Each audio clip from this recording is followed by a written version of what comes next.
Let me tell you something. As a woman that has given 150% to jobs, as a woman that has operated outside of her boundaries, has gone above and beyond for other people in their job roles just to do a good job or be a team player, the way that you will not stress me out has become one of my strongest affirmations, proclamations, declarations, maybe whatever you want to call it. I am not kidding you. I will protect myself at all costs to make sure that someone does not stress me out. And the quickest way that we experience burnout, especially on these jobs, is when we continue to say yes, yes, yes to more, more, more roles or responsibilities outside of our initial job role, saying yes to, of course, being a team player, but even that has its boundaries, saying yes to coming in early and staying late. And the next thing you know, your time schedule has changed and added on extra hours, letting people put more on you than what you can truly bear. And this is literally all coming from me as a woman that did that for years, to literally get a phone call the next day that I was positive for breast cancer. And that job, even then at the time, was stressing me the hell out. It is something about when you are in healthcare roles, nonprofit, any type of position where you typically offer some form of serviceship to people, that can take more from you than it gives you, even if the mission is juicy and good and gives back to 50% of the population. It doesn't matter what the mission is. It's something about those type of containers that take from you more than they typically can give. And I'm finding and learning greatly that also people that run in those containers operate, not all people, but some people can operate from a place of personal lack of boundaries, personal lack of self-awareness, personal disconnect within themselves. And this is just through like all of my years of experience in some capacity of healthcare.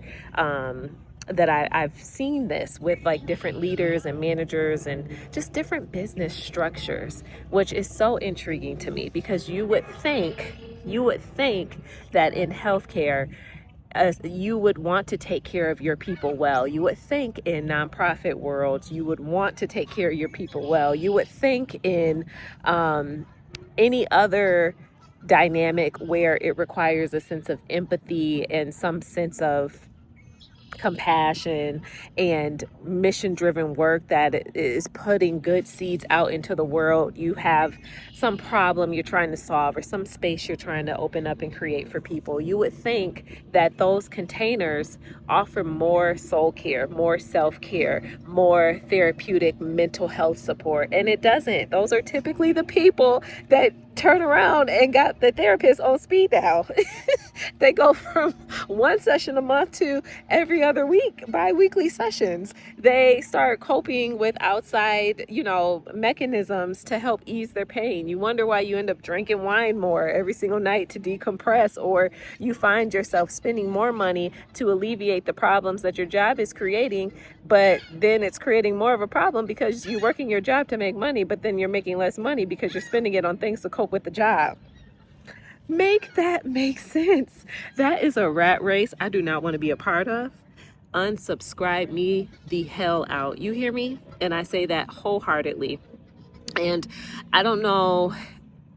I keep saying I don't know. Maybe I do know. It's somewhere between having experienced a heavy form of trauma in my life that has changed my perspective on this, somewhere between having done the work as a woman that has been in therapy for the past 8 years and still doing the work, not at a level of perfection or I've achieved, but at a deeper level of self-awareness than I ever was before. Somewhere between the old people pleaser in me, the woman that had no boundaries, the woman that burnt out, beyond burnt out, and literally had zero to give. Somewhere between all of that, I have learned to understand my capacity and how this functions and shows up quite easily. And it starts small. It starts very small in like tiny little micro moments. But then those small moments become big moments, right? Because the moment that you say yes, or you show that you're more willing or you're more available, that's the moment that they want to pile more on you. And, if you so happen to be maybe the one that doesn't have children or something like that, I think sometimes people think you're also more available to just be more accommodating, but that doesn't take away from the fact that you are still a person with a life and you have other requirements, other expectations, other things that you quite literally can do outside of your job besides that. So when I say the definition of you not going to stress me out, baby, you are not going to stress me out. And that has been a mentality that has carried me quite literally for the past probably 4 years, even more last two, most strongly. Breast cancer was the icing on the cake. Because what is that? Is that a beaver? I don't know, y'all. I'm out by the water. Or is that a turtle? It's getting closer. I guess we gonna see. Yeah, breast cancer was the icing on the cake for me. It was the thing where I was like, y'all, I think it is a beaver. Oh my God. Can you see? Nope. Nope. Can't even see it. Oh my God, y'all. It is so cute. Wait, hold on. Look at him or her go. Ooh, out of here. Yeah, breast cancer was literally the icing on the cake for me, because going through that whole entire journey in the midst of working one of my most stressful jobs ever literally checked me and corrected me and changed my point of view and perspective so much. I am not as reactive as I used to be. Just because you say jump, that don't mean I'm jumping. I don't accept people's frazzled or mismanaged energy. When other people choose to react specific ways, your problem isn't necessarily always my problem. Like, I've learned that even beyond the job, in my personal life, with relationships and friendships and situationships, because as a woman that quite literally used to say yes, I used to carry my problems and your problems too, and give me an extra backpack because I'll take hers as well. I used to take on other people's issues, and being someone that's more empathetic, I guess in a sense, like an empath type of person, where you do feel the disconnect and discord with other people very easily. I had to really set those boundaries as I started to learn and understand, like, yo, I'm the only one going through cancer. Y'all not in here getting these treatments. Y'all not driving me to the treatments. Y'all not recovering from the radiation. You didn't have the double mastectomy.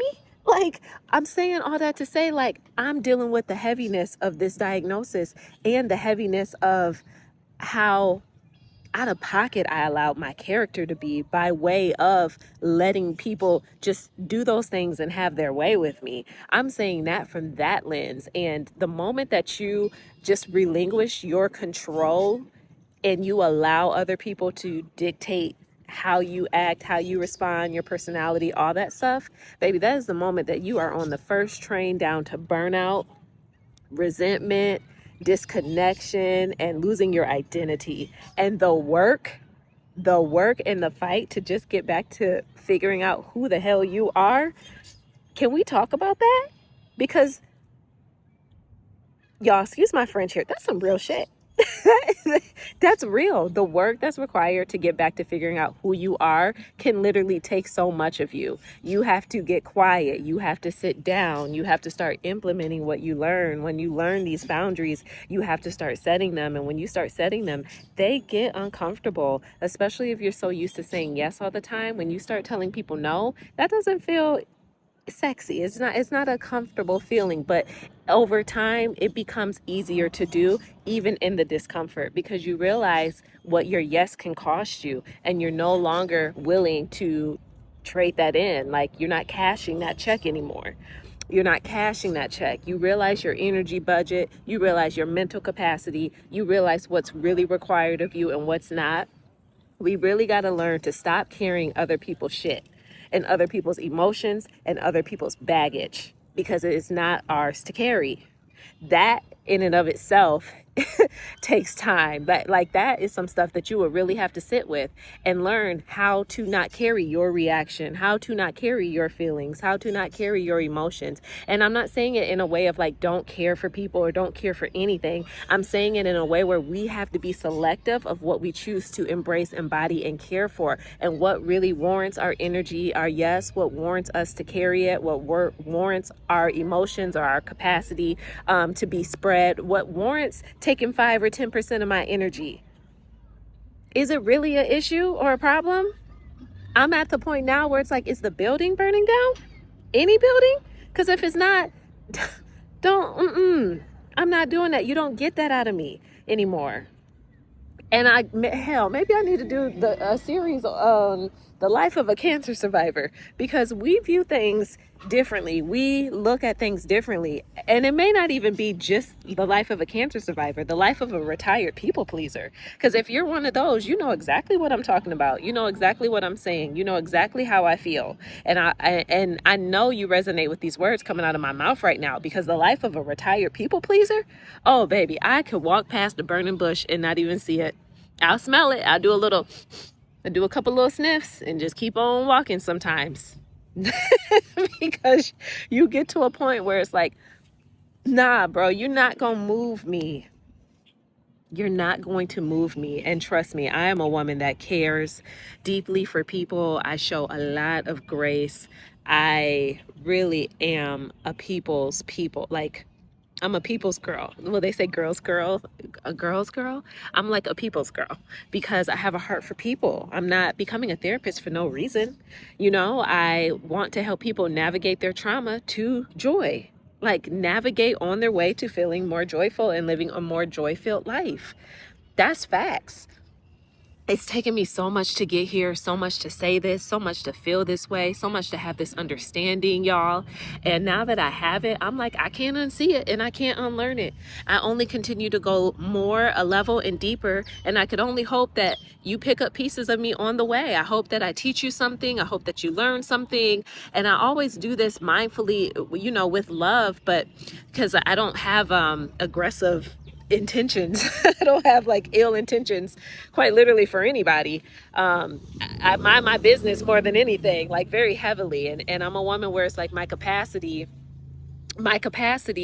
is mine, you know? So I unfortunately, I can't save the world, but the people that God allows to be in my atmosphere or my aura that are to take or receive from me, have experience with me, do some form of life with me and connect with me. Yeah, I'm here for you. Like, I'm all in. I'm that type of friend. And I have pretty solid friendships where I know, you know, my girls well. I know when God has called or opened up a door for me to have a new experience with somebody. I'm good on all of that. And I can understand it. I can see it. I can navigate it. And guess what? I navigate even quicker. Those that I'm not called to, I will pivot in 2 seconds. The relationship will feel and look very differently. And I'm okay with that too, because I understand what fully operating in my purpose looks like. I understand what fully committing to myself looks like. I understand my energy budget. I understand my capacity, and I understand where my level of care and awareness needs to go, and it needs to be too in the same token. So because I have those understandings now, I move and I operate from those understandings. And oftentimes you may run into or experience people that lead from a place of personal projection, where if they feel a little off or disheveled or mismanaged in a certain type of area, they will try to project that on you. Do not accept people's personal projections. Learn the difference and set that boundary. Oh, hi, good morning. You doing okay? Oh, no. Okay. Well, have a good day. Talk to you later. Let me know when you got time or you're free or whatever, you know, because everybody wakes up differently on the side, on different sides of the bed each time.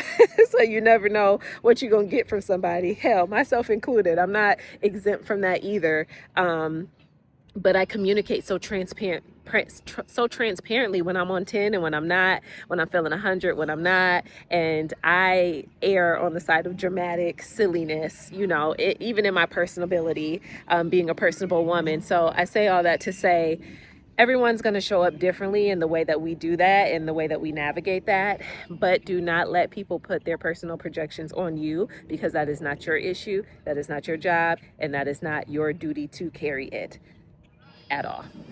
At all. So baby, when I tell you you're not going to stress me out, you're not going to stress me out. And if you're new here, I'm Renee in session. I don't even know what else I was going to say. I guess that's really all I got for you. Comment, like, subscribe. Let me know if anything struck a nerve in a good way, in a negative way, if you could relate to anything that I said. And I hope you stick around for the next video, because there may be more where that came from. I'm on a mission. If you don't know, I'm in grad school right now for clinical mental health. And I'm excited for this journey. And I'm just documenting my life, more of my point of view on the road to liberation, more of my point of view as a breast cancer survivor, and more of my point of view as truly helping people navigate through their trauma to get to the most joyful place of their life that they desire. We all deserve that. It just comes in different shapes, packages, in different ways, different life lessons, but it's not impossible. It's a choice, and you just choose to show up, choose to love on yourself, choose to commit to yourself. And I want to just also say, like, oh, look at the beautiful city of Detroit. Shout out to you if you're somebody that's been doing that work. Shout out to you if you're somebody that's been in therapy and you're getting help. I like to view therapy as the hour that I get to take my brain off and sit it on the table and let somebody help me sort through this stuff, because life be lifing, and it's real out here, you know. It's a lot of, life is full of just ebbs and flows, like quite literally a lot of ebbs and flows. You never really know what you're going to get, but when you put in the work and you start to see and feel the results of that work, comfortable or uncomfortable, you realize how worth it you are for that. Like, you are worth that. You deserve that for yourself, first and foremost, before anything else. So, all right, y'all, until the next video. Peace out.